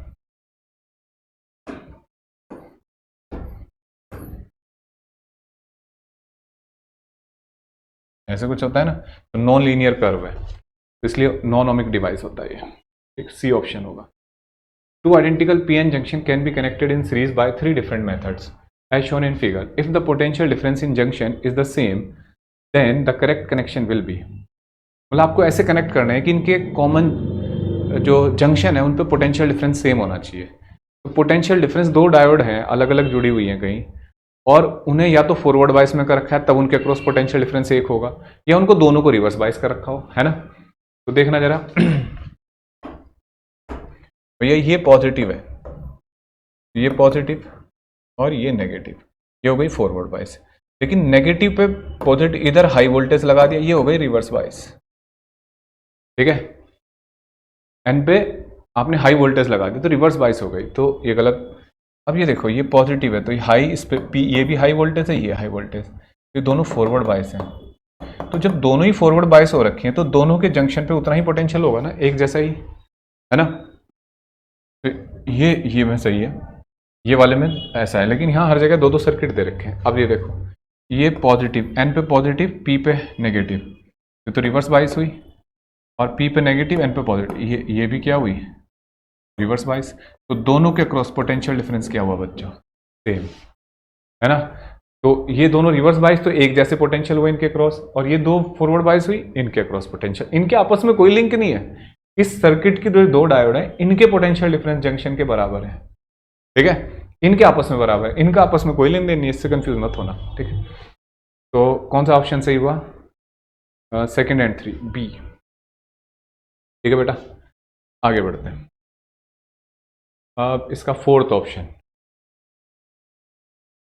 VI characteristic of a diode as shown in figure, the ratio of resistance of the diode at I equal to 15 milliampere to the resistance at V equal to -10 volt is। देखो बेटा, मतलब अगर इस question को logically solve किया जाए तो बहुत आसान हो सकता है, न्यूमेरिकल से भी मैं कर सकता हूँ, कॉमन सेंस से भी सॉल्व करना है। जब डायोड रिवर्स बाइस होती है ना तो बहुत हाई वोल्टेज होता है उसका, ठीक है, मतलब इनफाइनाइट कह सकते हो आप। तो और जब फॉरवर्ड बाइस होती है तो उसका रेजिस्टेंस कम होता है, बहुत कम। तो समथिंग अपॉन, मतलब ये वैल्यू बहुत कम है, वेरी लार्ज वैल्यू, तो बहुत स्मॉल वैल्यू बनेगी ना, जीरो के आसपास। तो सबसे छोटी वैल्यू कौन सी दिख रही है तुम्हें? ये, तो आंसर ये आना चाहिए। ठीक है, जब एक ही ऑप्शन है बहुत छोटी वैल्यू का, तो कॉमन सेंस से तो ऐसे, अगर चाहते हो कि सर हम तो न्यूमेरिकल से करेंगे, तो देखो इससे सीखो भी कैसे सॉल्व करते हैं। ये फॉरवर्ड पार्ट है, तो फॉरवर्ड बाइस में कैसे रेजिस्टेंस फाइंड करते हैं? Dynamic resistance delta we by delta आई। तो जैसे इस पॉइंट पे पता करना था, तो इससे ये बीच में आएगा कहीं, इनके ये पूरा रीजन लिया जाता है, इसके सर्टेन वैल्यू नीचे, सर्टेन वैल्यू ऊपर। तो ये पूरा चेंज देखो और ये पूरा चेंज देखो, तो 0.8 माइनस 0.7, डेल्टा आई 20 माइनस 10, आपके टीचर ने सिखाया होगा, और मिली है ये, तो 10 की पावर -3। ठीक है, 0.1 10 की पावर 3, ऐसे लिखेंगे। और ये हो जाएगा बेटा एक 10 और, तो 10 बचा। डायनेमिक रेजिस्टेंस इसका 10 ओम फॉरवर्ड बाइसिंग में। ठीक है, रिवर्स बाइसिंग में क्या होगा? करंट 1 माइक्रो ओम, वोल्टेज ये, रिवर्स बाइसिंग में वोल्टेज अपॉन रेजिस्टेंस -10, मतलब मैग्नीट्यूड ले लो, अपॉन 10 की पावर -6, कितना आ जाएगा? 10 की पावर 5। ठीक है, अब ये जो रेशियो कह रहा है कि फॉरवर्ड बाइसिंग का अपॉन रिवर्स बाइसिंग का, ठीक है, कितना हो जाएगा? 10 अपॉन 10 की पावर 5, ऐसे लिख रहे हैं ना। कितना हो जाएगा बच्चों? गलती तो नहीं करी हमने? 1 माइक्रो 10 की पावर, हाँ ये गलती हो गई बेटा, ये 10 की पावर -6 है ना, ऊपर जाएगा तो 10 की पावर कितना हो जाएगा? 7, 6 ये हुआ +1 7, तो ये 10 की पावर 7। ठीक है, तो बताना बेटा 10 1 माइनस 7 10 की पावर -6, ठीक है, समझ में आ गया ये। इस तरीके से ये 10 की पावर -6 आ जाएगा। Next, are kept coaxially in contact, एक minute, two thin lenses are kept coaxially in contact with each other and focal length of their combination is 80 centimeter. If the focal length of one lens is 20 centimeter, the focal length of other would be। देखो बेटा, ये question को आप logically भी solve कर सकते हो। Focal length system की ज्यादा है और सिंगल लेंस की कम है, इसका मतलब फोकल लेंथ बड़ी है तो पावर घटी है। एक की लेंथ, फोकल लेंथ 20 सेंटीमीटर यानी कि प्लस है, तो दूसरे वाले की माइनस होनी चाहिए ना। जब डिफरेंट नेचर के लेंस मिलते हैं ना तो पावर घटती है और फोकल लेंथ बढ़ती है। तो एक की फोकल लेंथ 20 है और टोटल सिस्टम की 80 है, तो इसका मतलब अपोजिट नेचर का होगा, तो माइनस वाला आंसर ऑप्शन सही है। लेकिन मान लो सॉल्व भी तो करके देखना है, मान लो तुम्हें, तो भैया लो सॉल्व करके देख लो।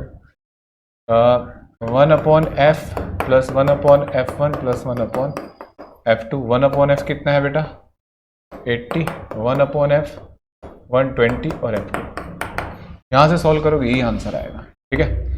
A spherical air bubble is embedded in a piece of glass. For a ray of light passing through the bubble, it behave like a converging, diverging mirror. देखो मिरर तो बन नहीं सकता, रिफ्लेक्शन नहीं हो सकता, थिन प्लेन ऑफ शीट नहीं। अब देखो इसको ऐसे सोचो, ये एयर बबल आ गया, तो एयर बबल आया तो इसके सरफेस दोनों कन्वेक्स हैं। और ऐसे सोचो जब भी किसी लेंस को ऐसे मीडियम में रखा जाता है जब उसका मीडियम, जब उसके मटेरियल का रिफ्रैक्टिव इंडेक्स बाहर से कम पड़ जाता है, मतलब बाहर ज्यादा रिफ्रैक्टिव इंडेक्स है, उसका खुद का कम है और सरफेस कन्वेक्स है, तो वो डाइवर्जिंग मतलब अपने नेचर को बदल लेता है।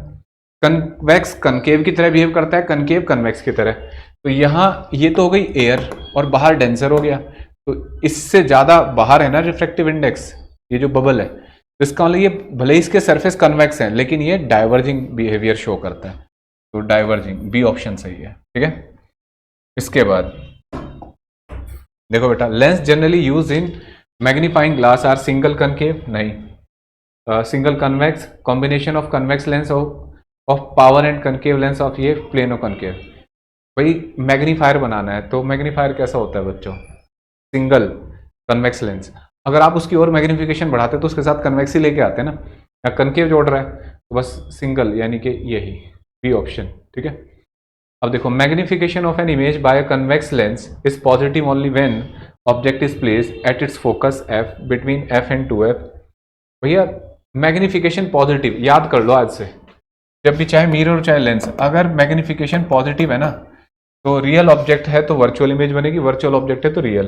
तो उसने एक ऑब्जेक्ट बनाया है, ठीक, उसके प्लेस ऑब्जेक्ट उसके सामने रखना है और इमेज बनानी है ताकि मैग्निफिकेशन पॉजिटिव, तो मैग्निफिकेशन पॉजिटिव इसका मतलब वर्चुअल इमेज। तो वो कब होता है, जब फोकस और पोल के बीच में है ना, ऑप्टिकल सेंटर के बीच में ऑब्जेक्ट रखा होता है, तो उसकी इमेज भैया कहीं वर्चुअल इमेज ऐसे बनती है, ठीक है।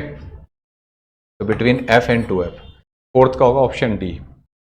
इसके बाद अ convex lens of length 20 centimetre focal length forms an image which is 3 times of magnified. Real image जब होती है ना तो ध्यान रखना है m नेगेटिव होता है, तो मैंने एक फॉर्मूला सिखा रखा है आपको मैग्निफिकेशन का, f equal to f upon u plus f, ठीक है। m तो हो जाएगा -3, फोकल लेंथ बतानी है, फोकल लेंथ दे रखी है 20 सेंटीमीटर, u पता करना है, ठीक है। ये सॉल्व करके इतना आ जाएगा, ये 2-3 बार सॉल्व कर चुका हूं मैं, इसलिए पता आंसर, चेक कर लेना, ठीक है। अब देखो बेटा, ये थियोरेटिकल सवाल हुए। Draw a ray diagram to formation of image of a point object by a thin double convex lens half having a radius of curvature r1 and r2 और derive lens maker formula. Derive करो। Converging lens of focal length 10 centimetre in air, it is made up of a material of refractive index 1.6, it is immersed in a liquid of refractive index 1.3, find its new focal length. ये बहुत repeated सवाल है बच्चों, आपके teacher ने भी कराया होगा क्लास में, और भैया जो मेरे स्टूडेंट हैं उन्होंने भी करा रखा है मैंने ये, देखो जैसे कोई भी फोकल लेंथ होती है तो फॉर्मूला ये होगा ना, कन्वेक्स लेंस, ये जो lens maker formula 1/r1 minus 1/r2। तो एयर में उसकी फोकल लेंथ है कितनी बेटा, होगी फोकल लेंथ इसकी 10, है ना।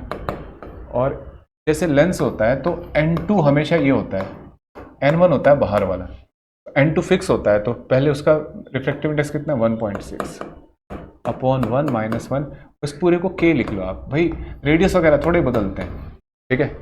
अब किसी मीडियम में गए तो n2 तो वही रहेगा, कुछ बच्चे से n2 को बदल देते हैं मीडियम में जाने से ना, मटेरियल वही रहेगा। और भैया रिफ्रैक्टिव इंडेक्स 1.3 माइनस 1 और ये k, ठीक है। ये दो इक्वेशन है बेटा, फर्स्ट बाय सेकंड कर दो तो k से k कट जाएगा, कैलकुलेशन करते रहो, FM आ जाएगा, ठीक है। आंसर की से चेक कर लेना आंसर। अब देखो what is define a wave front, a surface of same phase is called wave front. रे से कैसे डिफरेंट है ये, रे से कैसे डिफरेंट है, एक तो ये सरफेस है, एक ये प्रोपेगेशन, लाइट रे प्रोपेगेशन के अलोंग चलती है, ये प्रोपेगेशन के परपेंडिकुलर होता है, ठीक है। ये बड़े डिफरेंस है इसके। अब देखो using Huygens construction, using Huygens principle construction of secondary wavelet, draw a diagram showing the passage of a plane wavefront from a denser to rarer medium and verify Snell's law। बेटा ये भी derivation है, कर सकते हो आप। Third इस numerical को करते हैं, देखो यही करें या अगले पेज पे। एंगुलर विड्थ दे रखी है बच्चों 0.1 डिग्री और भैया वेवलेंथ दे रखी है, तो स्पेसिंग बिटवीन द स्लिट्स तो क्या होता है बच्चों, देखो जरा यही कर दें। एंगुलर विड्थ होती है बेटा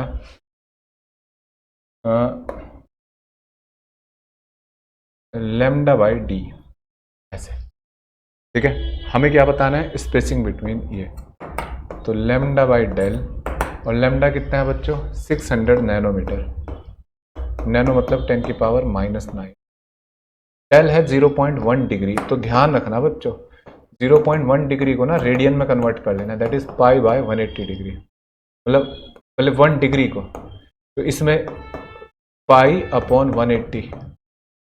अब इसको सोल्व करो, यहाँ से स्पेस डिस्टेंस आ जाएगी, ठीक है। कैलकुलेशन है, कर सकते हो आप। Difference between interference pattern and diffraction pattern. Interference pattern में हर फ्रिंज की विड्थ इक्वल होती है, कितने बताने 2, हर फ्रिंज की इक्वल विड्थ होती है, इसमें ऐसा जरूरी नहीं है। डिफ्रैक्शन में हर मतलब इंटरफेरेंस में हर फ्रिंज की जो इंटेंसिटी होती है इक्वल होती है, ब्राइट फ्रिंज की इंटेंसिटी यहाँ सेंट्रल मैक्सिमा की बहुत ज़्यादा होती है और फिर वो घटती जाती है 1/4 टाइम्स, तो यानी कि जो इंटेंसिटी है पैटर्न की वो वेरिएबल होती है, मतलब हर फ्रिंज की इंटेंसिटी डिफरेंट होती है और इसमें इक्वल होती है। तो दो डिफरेंस, विड्थ इक्वल होंगी इसमें, उसमें विड्थ डिफरेंट होगी, इसमें इंटेंसिटी इक्वल होगी हर फ्रिंज की और उसमें डिफरेंट होगी, ठीक है। Derive an expression for capacitance of a parallel plate capacitor with air present between two plates, कर सकते हो आप। ये न्यूमेरिकल करके दिखाते हैं आपको, यही कर लेते हैं, है ना। हमसे पूछा जा रहा है determine the charge on each capacitor, तो इस सर्किट को सॉल्व कर सकते हो बेटा इजी वे में। जैसे देखो ये 200 और 200 सीरीज में है, तो जोड़ के कितना हो जाएगा 100, ये सर्किट ऐसे नहीं हो जाएगा, ये वाला 100 और ये सीरीज में है ना, तो 1/2 हो जाएंगे, तो ये भी 100 हो जाएगा, ठीक है। पता है ना 200 और 200 सीरीज में, इसमें कैपेसिटर में ना उल्टे फॉर्मूले लगते हैं कैपेसिटर रेजिस्टेंस से, 300 हो गया और भैया ये 100 और फिर यहाँ एक बैटरी लगी है 300 वोल्ट की। अब तुम देखो ये 100 100 200 हो गया, ठीक है। तो पूरा सर्किट इस वाले को मैं यहाँ बना रहा हूँ, ये 100 और ये 100 100 200 और एक बैटरी ऐसे 300 वोल्ट की। देखना कैपेसिटेंस कितने हुए, कैपेसिटेंस कितनी हो जाएगी ये 200 गुना 100 अपॉन 200 प्लस 100, ये हो जाएगा 200/3, ये कैपेसिटेंस आ गई। और ध्यान रखना पिकोफैरेड में आएगी, तो टोटल चार्ज कितना आ जाएगा भाई, पूरा इक्विवेलेंट कैपेसिटेंस आ गया ना ये, तो C इक्विवेलेंट इंटू V, तो 200/3 इंटू वोल्टेज 300, देखो,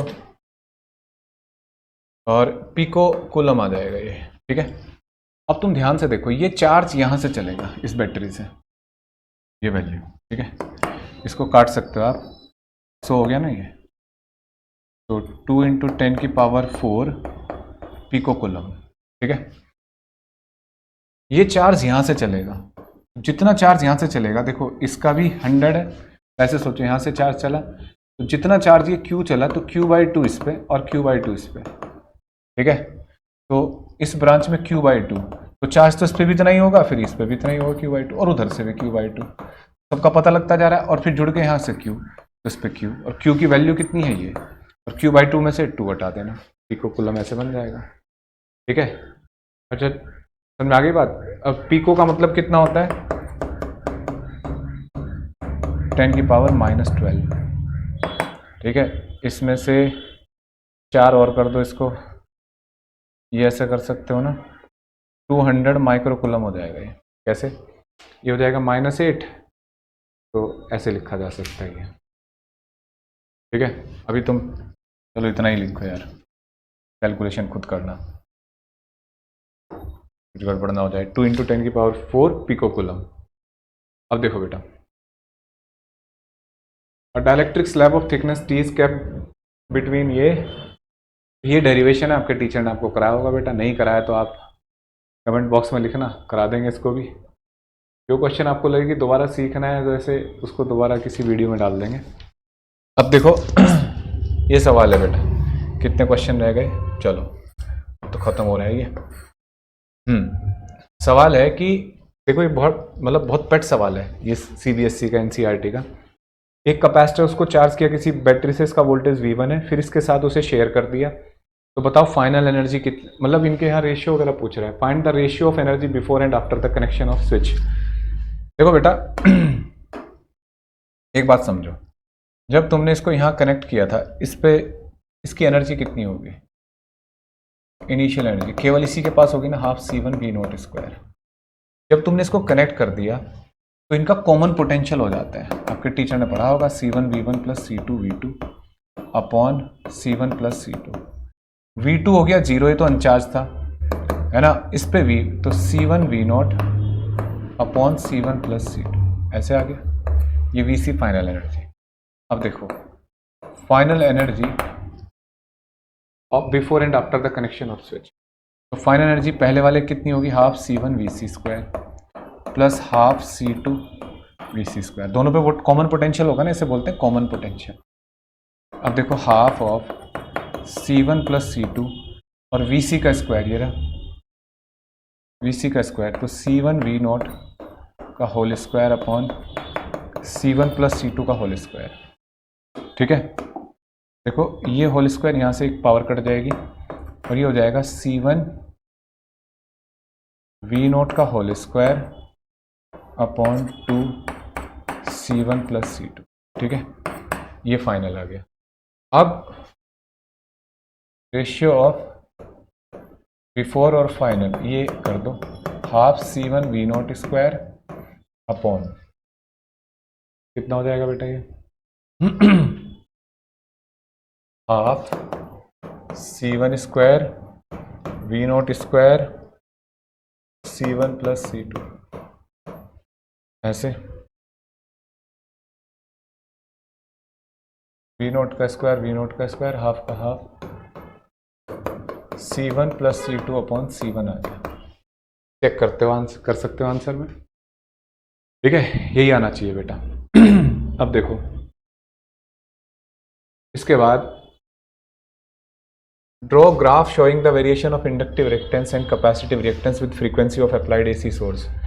बेटा कैपेसिटिव रिएक्टेंस होता है XC 1/2πRC, ठीक है, फ्रीक्वेंसी के साथ इसका इनवर्स रिलेशन होता है, ऐसा थोड़ा सा हाइपरबोला, ठीक है, और XL का इंडक्टिव रिएक्टेंस का ऐसा, XL ऐसा, क्यों, क्योंकि XL = होता है 2πfL, ठीक है ठीक है।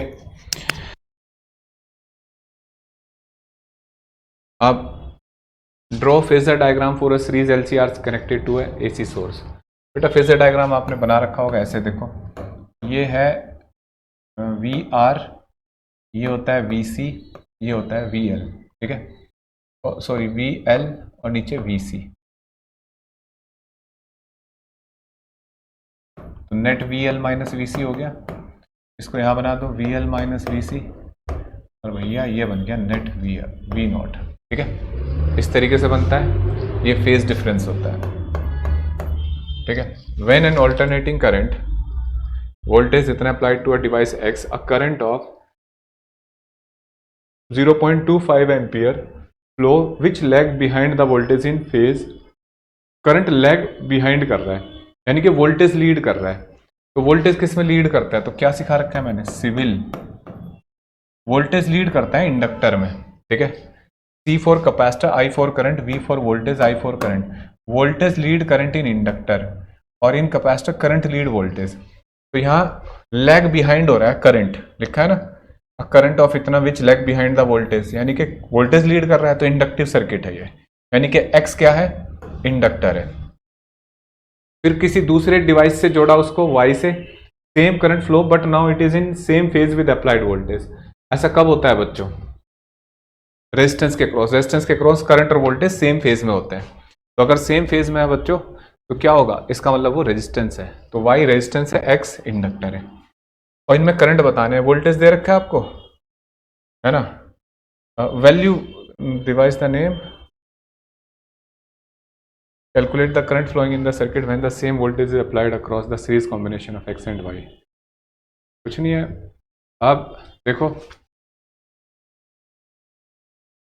Across the series combination of X and Y, तो 220 वोल्ट आपने ये अप्लाई करा, कितने एम्पियर करंट जा रहा है, ठीक है। तो यहां से क्या पता कर लोगे बेटा, इसका XL, तो I equal to V by XL, तो XL कितना आ गया 220 बाय 0.25, XL की वैल्यू आ गई। ऐसे ही R की value V by I, V कितना है 220, करंट सेम 0.25, ठीक है। अब हमने क्या काम करा, calculate the current flowing in the circuit when the same voltage is applied across the series combination of X and Y। तो भैया ये तो RL कॉम्बिनेशन हो गया, है ना, इसमें वोल्टेज सेम है, तो R और L XL, तो इम्पीडेंस कितना हो जाएगा, √R स्क्वायर प्लस XL का स्क्वायर, ये आ गया।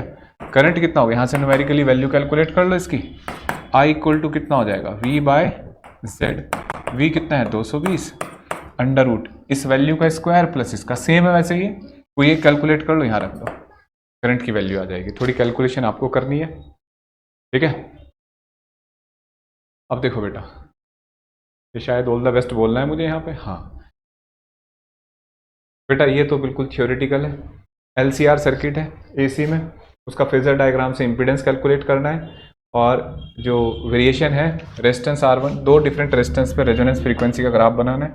हमें पता है जितना ज़्यादा रेजिस्टेंस बढ़ता है शार्पनेस उतनी कम होती है। ये करंट, ये फ्रीक्वेंसी, एक कैसे ग्राफ बनाया, दूसरा ऐसे, और अगर मैं कहूँ ये ऊपर ये R1 है और ये वाला R2 का ग्राफ है, तो इसका मतलब है कि R2 is less than R1 है। क्यों, क्योंकि R2 की शार्पनेस ज़्यादा है, ठीक है। वैसे लिख देंगे, ये वेरिएशन दिखाना है और थोड़ा थ्योरी का क्वेश्चन हुआ। तो बच्चों इस तरीके से मैंने पूरा पेपर सॉल्व कर दिया आपका, तो पढ़िए, फोल्डर में और भी प्रीवियस ईयर पेपर दे रखे हैं उनको करिए। ये 4-5 पेपर करके प्री बोर्ड और बोर्ड में जाना है आपको। और भी क्वेश्चंस आपको हमारे ऐप के ऊपर मिल सकते हैं, वहाँ से देख सकते हो। Wish you all the best, thank you.